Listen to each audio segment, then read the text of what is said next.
Yeah, you had a strong reaction to that. Go on. Cortosis. Cortosis. Leeks are leeks. They're delicious in soup. All right. Okay, we can end it there. What's up, everyone, and welcome to the weekly Q&A. I'm Alex. I'm Molly. Before we get into questions this week, I wanted to mention Mos Eisley again. It is coming up in Atlanta, Dragon Con weekend, August 29th. If you've never heard of it, it is just a crazy fun emo pop punk night that's Star Wars themed and thrown by a bunch of Star Wars fans who are also in bands like that. So we've been to like 4 of them. Always had a great time. We're really excited they're coming to Atlanta. So if you're a part of the Dragon Con crowd, we're just trying to help spread the word because I can't wait to go. Obviously, we've got a lot of questions to answer about the Acolyte. We're going to talk about that. But before we do, what did we get up to this past week? We had a friend's birthday party to go to on Saturday, which was fun. That was our big social outing, yeah. Yeah, we got to go hang out with some friends and just like have a nice old school house party. That's true. We haven't had one of those in a while. We used to do that like every weekend. Yeah.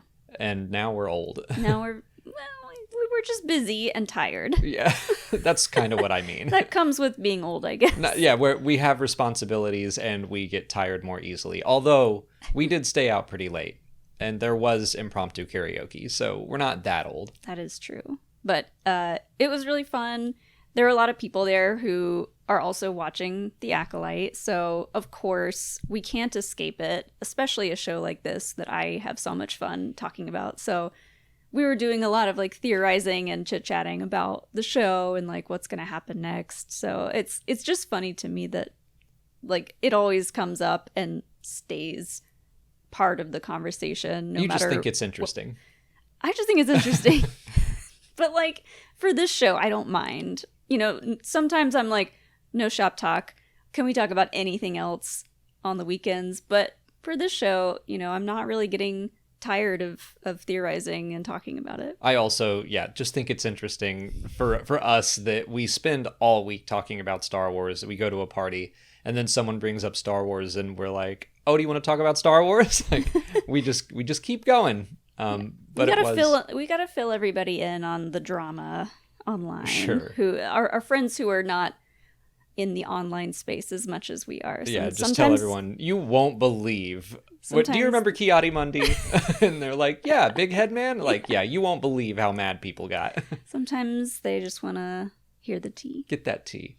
You know, and I was going to say, you know, it's important, I feel, that on Sunday we watched House of the Dragon. We have other shows and fandoms that we get into, and it's nice to be able to watch that, digest it, and then not have to worry about being online for any of the discussion. I'm like, I don't really care. I'm enjoying the show in my own way, and that's good. I have been listening to Casterly Talk. Sure. Which go check out Casterly Talk. Right now it's just Alden, and then Alden will bring on guests. I don't know if Ken is going to come on for the finale or not, but I like having just like one little show to listen to, one little podcast about something that we don't work on actively. Yeah.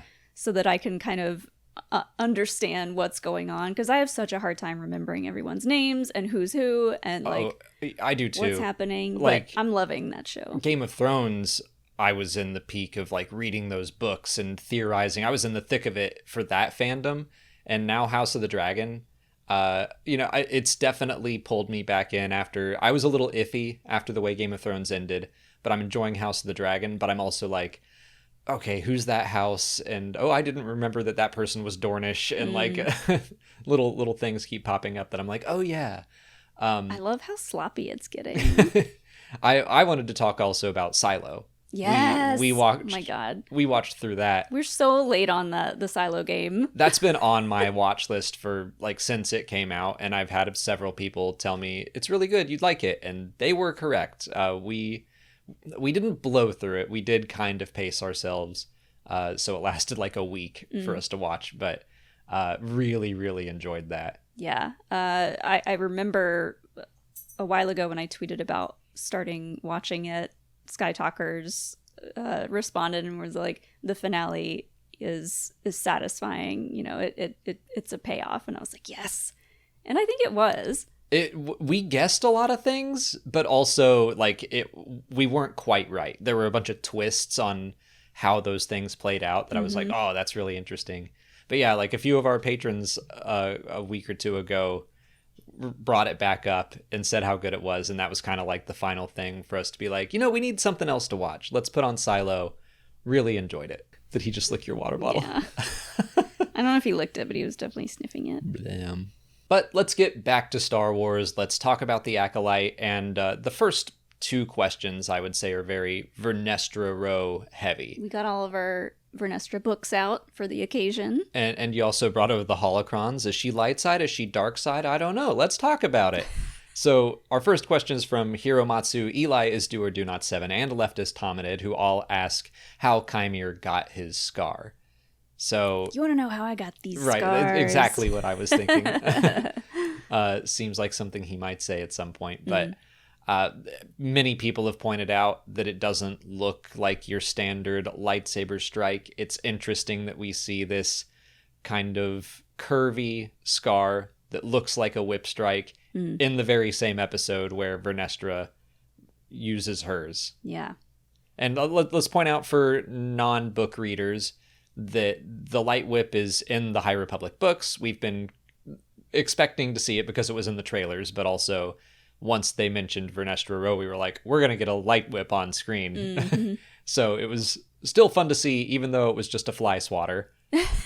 Yeah, a glorified fly swatter. I do hope we see more of the light whip, because they did give us that exact scene in the trailers. I'm a little bummed that they just were like, here you go, because that would have been crazy awesome to see, to not expect to happen. You're right. It would have played out more exciting, I think, to see it, because the trailers, like, I remembered the shot and I saw her walking down that path. I was like, it's about to happen. Yeah.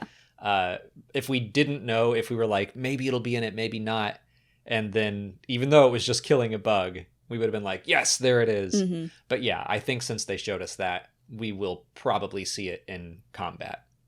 Hope so. But do you think that light whip was the cause of the stranger's scar? It sure appears to be. You know, the fact that they very prominently showed the scar and the light whip in the same episode. So far in the show, they've kind of been guiding us to these conclusions in not ways that are too hard to figure out. Right. But I don't know. Like, I don't want Vernestra to be the Sith Master, the secret Sith who's been... we wouldn't know how long she's been a Sith, but the fact that she's just like working amongst the Jedi at this time and a Sith doesn't feel right to me. But they could do something with the story where Vernestra used to be Chimere's Jedi Master. Something happened, something terrible happened, and she had to attack him for whatever reason. And maybe she thought he was dead, and maybe she covered it up. So I was like, maybe this is a story that is going to be similar to Soul's story, where she has a messy background too that she's covered up. Yeah, I'm having a thought right now that I'll get to, but I'm the same way that a lot of people are throwing around the Vernestra is a Sith theory. I've even talked about it pretty extensively in my review, because I do see just all these clues that I'm like, I feel like they're building her up to be not quite who she says she is or something. And I don't want her to be a Sith, because that just feels so far removed from everything I've read about her. It's been 100 years, so there is that. We don't know how her story ends in the books. So I much prefer that Chimere is someone that was a Jedi, and that maybe he was about to do something really bad, and Vernestra non-lethally took him down, hit him in the back with the light whip, and pacified him. Yeah. Like, that sounds way better to me. It also, I think, kind of fits with, Chimere is, I keep calling him Chimere, the stranger, whoever. He doesn't really give a whole lot of information about what happened. He's definitely showing off the scar. He wants Osha to see it. And then she goes, who did that to you? Someone who threw me away. Your Jedi Master? And he doesn't respond. He just lets Osha and us speculate. I kind of read it in the scene that he's like, I'll let you think that because it serves my purposes, but it was actually my Sith Master, which again, I'm like, if Vernestra and this is all connected, then but I started to have this thought that, you know, he said he was a Jedi a long time ago, and people are wondering, does that mean he's older than he looks? And I'm starting to think that that could be possible. That, you know, we've seen someone like Dagan Gera, who was from the High Republic era, gets tossed in Bacta and put in stasis, and he pops out the same age. So there are ways that he could be from the High Republic, and then he comes into this era 100 years later. Still the High Republic, but yeah, right. the tail end. He could be from the books, I should say. Okay. So what if there is a Jedi that Vernestra had to attack? Maybe we see it happen in the books. Oh. And he's not a Sith then, but there could be some interplay there that we find out at the end of Phase 3. Interesting. I'm trying to find ways that Vernestra is not the Sith, because Right. I do see evidence that I'm like, I can kind of see it happening. Don't want it. Do not want. It feels like so far from her character thus far in the books that it would be, I feel like it would be detrimental to her story in the books so far, and for book readers to know that's where she ends up. I don't know. We don't have that many books left in the series. You know, Phase 3 is coming to an end soon. I think there are 5 books left. Only one adult novel, 2 young adult, 2 middle grade. The main comic is just about to wrap up, which Vernestra is not a part of that. She, I don't think, has been in the High Republic Adventures, so there is potential for her to be in 5 more books.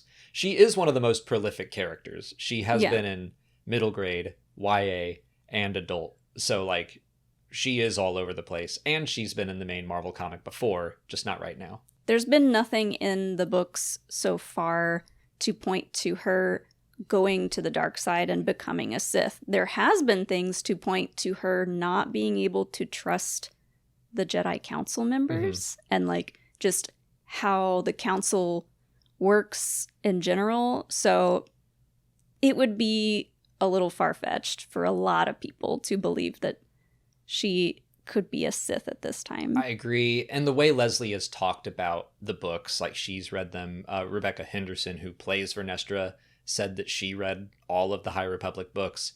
And I just don't think that they would alter a character so drastically, or if that is actually part of the plan, and at the end of Trials of the Jedi, Vernestra is like going down a dark path and we're kind of scared about it.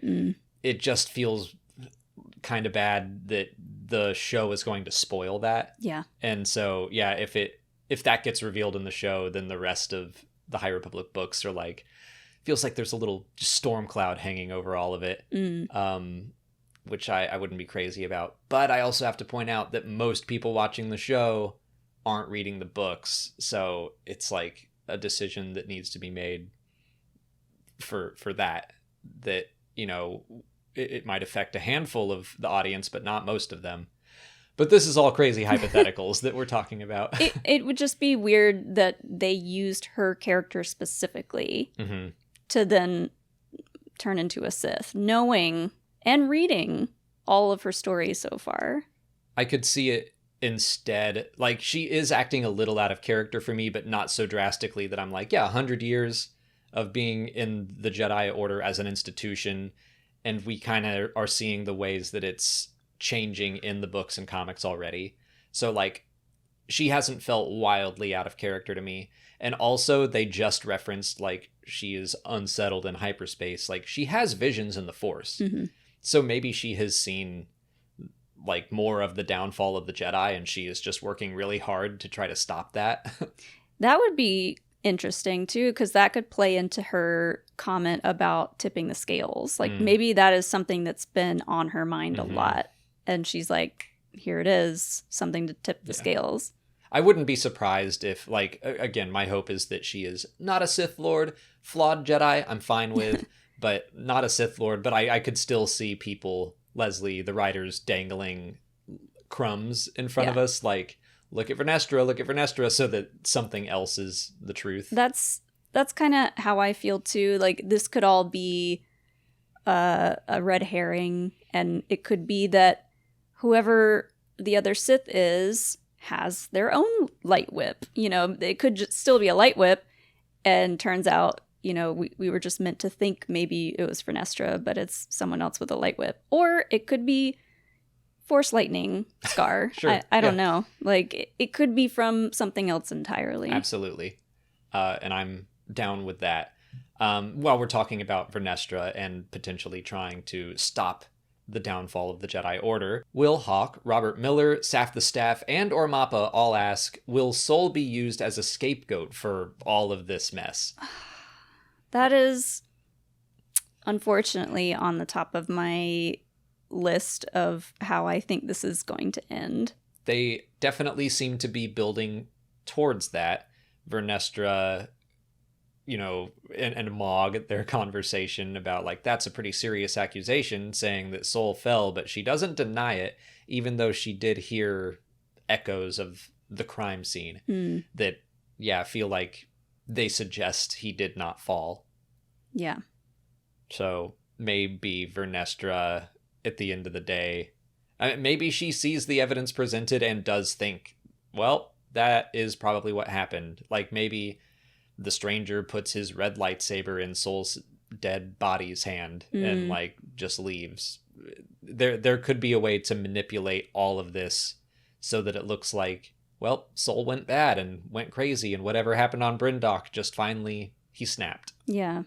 I mean, that would be, going back to the very beginning of all this, the goal was to destroy a Jedi without a weapon, and destroying Sol's reputation and the faith in the Jedi from everyone else, like normal citizens and the Senate. If they find out about all this, their faith in the Jedi is being questioned. So it would really stir stuff up if that is the case. Yeah. I wonder, and one of those people asked, could Sol willingly take on that responsibility, kind of like Batman does at the end of The Dark Knight? Yeah, you had a strong reaction to that. Go on. I love that movie, but it just, that is not a very Jedi thing to do, I don't think. I agree. Like, it's just a full-on lie. Yeah. And it gets, I mean, well, it does get Batman in trouble, and Commissioner Gordon in The Dark Knight Rises, so it is like another element of this whole cover-up. And what I do kind of like about the idea of Vernestra covering up this mess is that it is just a cascade of cover-ups, and that, you know, maybe she did something bad that hurt the stranger, and she tried to cover that up, and then that led to everything on Bryndock, and they tried to cover that up, and then all of this mess happens, and Vernestra's like, now I have to cover this up. And it's like, if you had just been honest, any of you, somewhere along the line, this would have been a lot less bad. It's a slippery slope. Yeah. Today's video is brought to you by Arena Club. As you all probably know, I have a pretty large Biggs Darklighter collection. I've got just about everything out there with Biggs' face or name on it, so when I go out to conventions, the main thing I have left to search for is trading cards. I've got a lot of them, but there are still more to find. Arena Club is a trading card marketplace where collectors can grade, collect, buy, sell, or trade their cards. They've got a ton of Star Wars cards to choose from, as well as Star Trek, Pokemon, Magic the Gathering, Marvel, DC, you name your fandom, and it's on there. And of course, you can get baseball, basketball, football, or other sports cards too, if that's your thing. You know the first thing I did was hop on to search for a new Biggs Darklighter card, and right away, I found one I didn't have. The grade was listed at the top, and it quickly became mine. You can find tons of minor characters for you or maybe your friends. There are signed cards, concept art cards, all kinds of cards for whatever you might collect. Right now, you can get 10% off your first purchase by going to arenaclub.com/Star Wars. That's 10% off anything in the marketplace or on Arena Club's slab packs. That's arenaclub.com/Star Wars for 10% off your first purchase. This will probably be a faster answer, but Ormappa and Eli H ask, could the unknown planet actually be Ahch-To? Yeah, a lot of people thought that's definitely Ahch-To, including you. I did too. I mean, that camera pull away, those green islands and the rocks all around the ocean, I was like, this looks too deliberately similar for it to not be Ahch-To. Leslie Headland has officially said, and I'm very grateful that she did, it is supposed to look like Ahch-To. It is deliberately that way, but it is not Ahch-To. So maybe we will learn its actual name in a future episode, or maybe they're just going to continue to let us speculate, which we've already been having fun doing. Yeah. What's the name of the Legends planet? Baldimnik is the current fan favorite for what this planet could be. It might not have a name yet, but it is described as an ocean planet with rocky islands, and it has cortosis, or like veins of cortosis in it. So we straight up saw that. The bit about cortosis is what's really selling me on the fact that that is this planet, and maybe they just didn't want to name it yet for whatever reason. It also has a connection to Sith history. At the beginning of the Darth Plagueis novel, that is where Plagueis kills his master, Darth Tenebrous. Yeah. So there is some fun Sith connectivity there. I don't necessarily think that means that, the stranger is venomous or tenebrous or any of that. I think that he just happened to have a little hideout on this planet, maybe. Or maybe it'll be brand new. We don't know. Maybe Lucasfilm was not fully ready to commit to it being that planet, because that would mean, fans would assume all that other stuff was gonna go down. So it could be something where they drop this breadcrumb and they let fans figure out it's Baldimnik, and it is a little trail to Plagueis or Tenebrous, and then in the last episode we find out, oh yeah, Tenebrous is here. Wow, like who knew? Yeah. I would love that. And we should point out that it's Collider.com is where the article is from.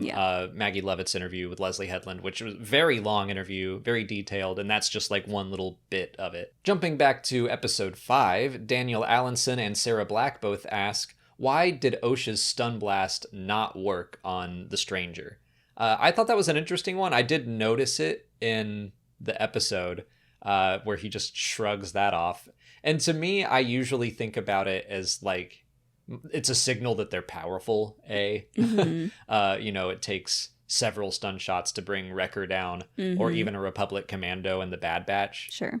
So that was kind of my first thought, but also, since we have it confirmed, that's cortosis and everything, my headcanon is that maybe he has like a cortosis weave in his cloak or something like that.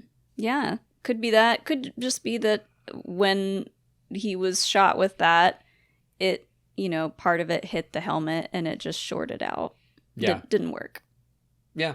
It could be either of those things. I like the helmet thing too, just because that is what cortosis does. It dissipates energy. So a lightsaber, a blaster shot, it'll just like negate that.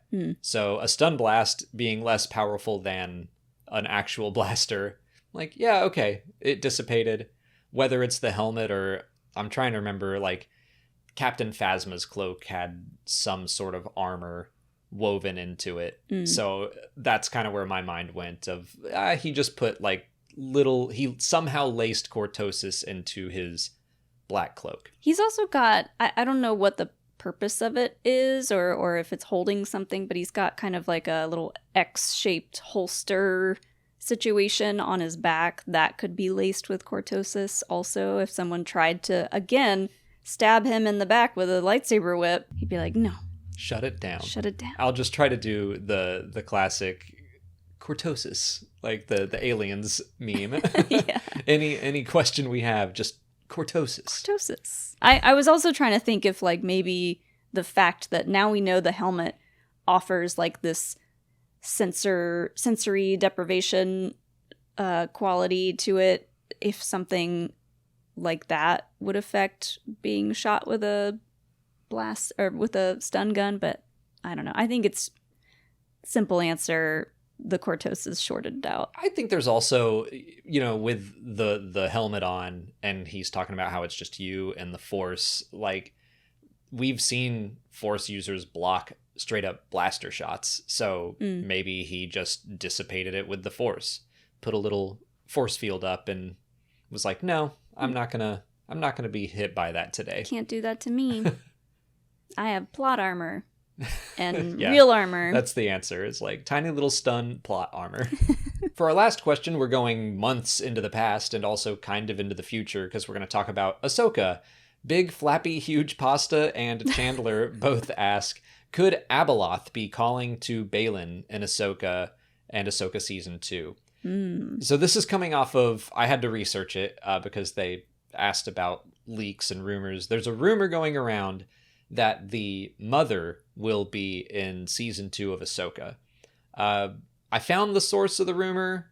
Don't really know or trust the source, so I'm not putting any stock into this. Some guy named Daniel. It's someone. It's a name I've seen before, but I don't know their track record. And also, like, just most rumors seem to be false, or like, they're hearing them second or third hand. It's this game of telephone. Right. It actually kind of reminds me, people are jumping from the mother because that's what it says in the leak I found. The mother will be in Season 2.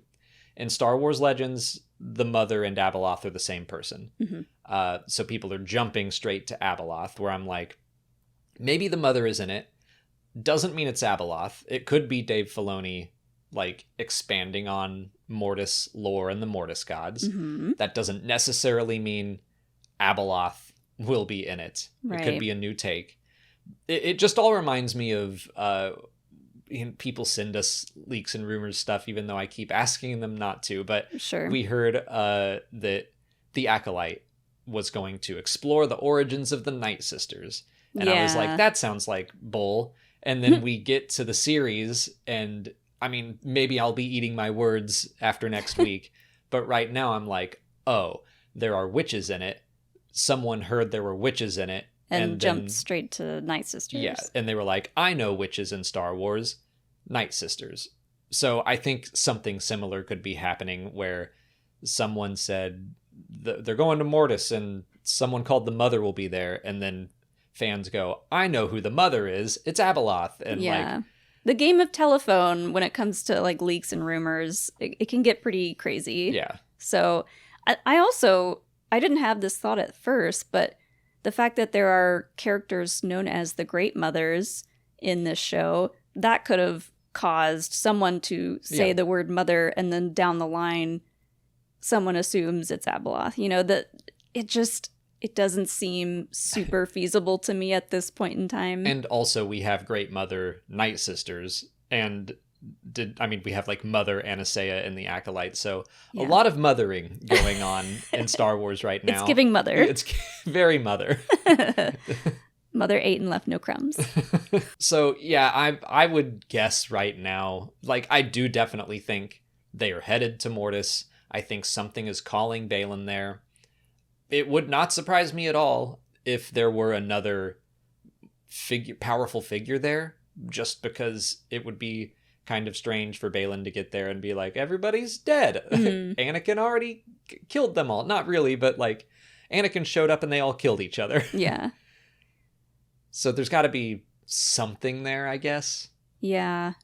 I'm excited to, if we are going to Mortis to see all this stuff, it's possible that Abeloth or the mother could be brought into the story. I don't think it'll be brought in the same way that Abeloth is portrayed in Legends, but I don't know. We'll just have to wait and see. But I think it would be interesting to introduce the idea of like a chaotic entity, kind of like, I guess the brother was kind of chaotic, right, in Mortis. Yeah. And so maybe something about the mother is playing both sides here and tempting Baylan with power, but for nefarious purposes. I'm trying to think of, so we had the daughter, we had the brother, and they were obviously light side, dark side. The dark and the light. The father is all about trying to keep them in balance. And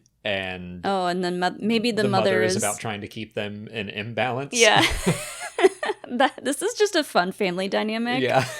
That sounds like a nightmare. The one thing that kind of holds me back on this is that we have seen a lot of iconography surrounding Mortis.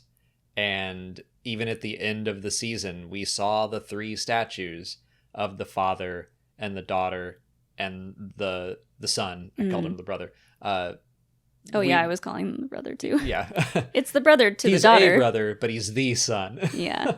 But like all of the iconography we see surrounding them is the 3 of them. Yeah. And that's not to say that there isn't, another etching with 4 beings that like the mother just got lost to time or something, but I don't know. This has started to jog my memory a little bit because I'm very rusty on what our theories were at the finale for Ahsoka. But yeah, we were thinking that maybe they're all pointing because there's like an entryway to Mortis somewhere, and that's where they're keeping the mother like locked up or something like that. But then why would they point right to it? I don't know. That's where we did it. Yeah, maybe it's behind them and they're all like, look over there. Misdirection, classic. Yeah, I don't know. I certainly wouldn't be against further exploration of Mortis. When it was first introduced, I was like, what is this? This is so weird. And now every time it comes up, I'm like, yeah, let's go back. I want more. Yeah. But I don't know. I'm just not ready to A, believe a random rumor, or B, make that jump straight to Abeloth because of a random rumor. So right now I'm like, I still don't know anything about Ahsoka season 2.